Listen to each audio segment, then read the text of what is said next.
de valeur parce que sa mère était une prostituée. Bonjour, j'espère que vous allez bien. Moi, je vais bien par la grâce de Dieu. Bienvenue à notre émission Mambescoche, notre émission d'amour, d'écoute et de complicité. Aujourd'hui, je vais vous partager l'histoire d'un personnage biblique nommé Jephthé. Jephthé était un homme de Galate. La Bible dit qu'il était un valeureux combattant. Et la mère de Jephthé était une prostituée. Jephthé avait son père qui avait d'autres enfants. Il était marié à une autre femme. Et Jephthé était dans la famille de son père. À un moment donné, ses frères ont commencé à lui dire des paroles du genre « Ta mère est une prostituée, tu ne bénéficieras pas de l'héritage de notre père ». En tout cas, il lui rappelait toutes ces choses à chaque fois. Et à un moment donné, ils ont chassé Jephthé. Il y a une partie de cette parole-là qui m'arrête, la partie où la Bible dit que Jephthé était un valeureux combattant. Donc, Jephthé avait de la valeur jusqu'à ce que ses propres frères, viennent lui rappeler qu'il n'avait pas de valeur parce que sa mère était une prostituée. Ils ont commencé à lui rappeler ses origines. Ils ont commencé à lui rappeler sa situation de honte. Ils ont commencé à lui rappeler des choses qui ne le construisaient pas. Jephthé a subi tout ça. Il entendait chaque jour ses propres frères, lui dire qu'il n'allait pas bénéficier de l'héritage parce qu'il était un enfant hors mariage. Et toutes ces paroles-là ont sémé des choses dans le cœur de Jephthé. Ils ne se sont pas arrêtés là, ils l'ont chassé de la maison. Et Jephthé a fui. La Bible dit que Jephthé s'est retrouvé avec des vauriens. Les vauriens, ce sont des personnes qui font des mauvaises choses, qui n'ont aucune valeur, qui volent, peut-être qui tuent, ou bien qui font vraiment des choses pas bien. Jephthé s'est retrouvé au milieu de ces personnes. Mais quand tu continues la lecture, la parole de Dieu nous dit que ces vauriens-là sont venus entourer Jephthé. Ils sont venus, ils suivaient Jephthé. Donc Jephthé s'est retrouvé quelque part où il trouvait, c'est comme il a trouvé de l'amour, il a trouvé de la présence. Vous voyez? Et donc Jephthé a commencé à faire des marchands. Il est devenu marchand, il expédiait de mauvaises choses, je peux dire. Vous voyez, il a commencé à suivre ces personnes-là, sur cette mauvaise voie. Mais ce qui est douloureux dans cette histoire avec Jephthé, c'est que si Jephthé a perdu sa valeur, c'est à cause de ce que ses parents lui disaient dans sa propre maison. C'est la raison pour laquelle cette rubrique est intitulée « À la maison ». Tout ce que Jephthé a su, toutes ces informations que Jephthé a reçues ne sont pas venues d'ailleurs. Ces informations sont sorties de chez lui. C'est-à-dire que sa propre maison où il vivait, sa propre famille lui a rappelé sa situation de honte.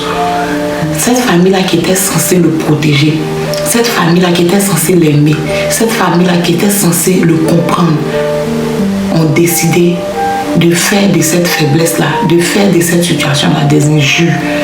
Et à force d'entendre ça, il a décidé de partir. Et quand Jephthé est parti, malheureusement pour lui, Jephthé s'est retrouvé dans un environnement où il avait commencé à pratiquer de mauvaises choses. Je ne pourrais pas dire que ce n'est pas de sa faute, mais ce n'est pas de sa faute. Ce n'est pas de sa faute parce qu'il n'avait pas voulu sortir de la maison. Il a été chassé. Et ces paroles qu'il entendait le détruisaient. Il a décidé de partir. Et quand il est parti, le résultat c'était quoi? Aujourd'hui, ce que je veux dire à nos mamans, l'environnement dans lequel nous grandissons est vraiment crucial pour notre réussite ou pour notre échec. Jephthé n'a pas eu droit à l'héritage. Ça, c'est pas un problème. Mais si Jephthé avait été dans un environnement, il avait trouvé peut-être de l'amour, il allait se construire lui-même, chercher son héritage lui-même. Parce que la Bible dit qu'il était déjà valeureux combattant. Donc, il pouvait devenir celui que lui-même il voulait être. Parce que il s'appuyait sur le fait qu'il avait déjà de la valeur. Mais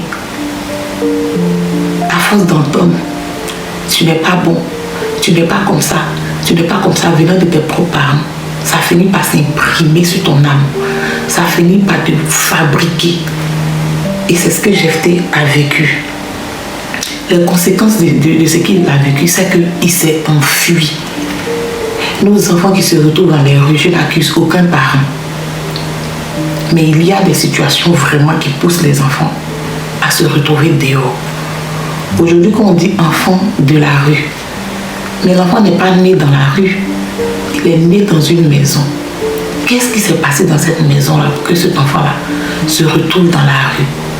Jephté s'est retrouvé dans la rue parce que ses propres parents l'ont chassé. Ses propres parents lui ont fait comprendre qu'il n'avait pas sa place dans cette maison. Sa propre famille a réussi à s'aimer l'esprit de rejet dans sa vie. Vaurien avec qui il s'est retrouvé, finalement il a commencé à croire que c'est ces vauriens-là qui étaient sa famille. Il a commencé à se dire que c'était ces vauriens-là qui l'aimaient réellement. Il n'a rien demandé, Jephté. Il est juste né d'une femme prostituée.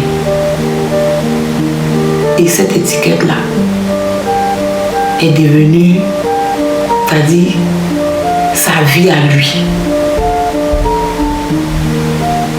Comment est-ce que les informations que nous recevons dans nos familles peuvent nous détruire ou nous construire? Aujourd'hui, ce que je vais dire à une maman pour son adolescent, dis des paroles qui pourront construire ton enfant. Dis-lui des paroles qui pourront l'emmener à avancer. La Bible dit que la foi vient de ce qu'on entend. Dans le psaume 78, ce que nous avons entendu, ce que nous savons, ce que nous avons entendu, c'est ce que notre environnement nous fait comprendre. Ce que nous savons, c'est dans notre marche, ce que nous allons chercher et que nous trouvons nous-mêmes. C'est ce que nous savons. Ce que nos pères nous ont raconté. Dans la maison, qu'est-ce que ton père te dit? Qu'est-ce que ta mère te dit? Et qu'est-ce que toi, à ton tour, tu pourras transmettre à ta génération? Des informations que nous recevons de nos parents, de la part de nos parents, nous détruisent. Chers Mom Coach, prenez le temps de donner des informations qui vont construire vos enfants. Les adolescents que nous voyons, cette période est une période très cruciale. C'est à cette période-là que l'enfant commence à comprendre les choses. Il commence à prendre ses propres décisions. Il commence à voir tout et n'importe quoi.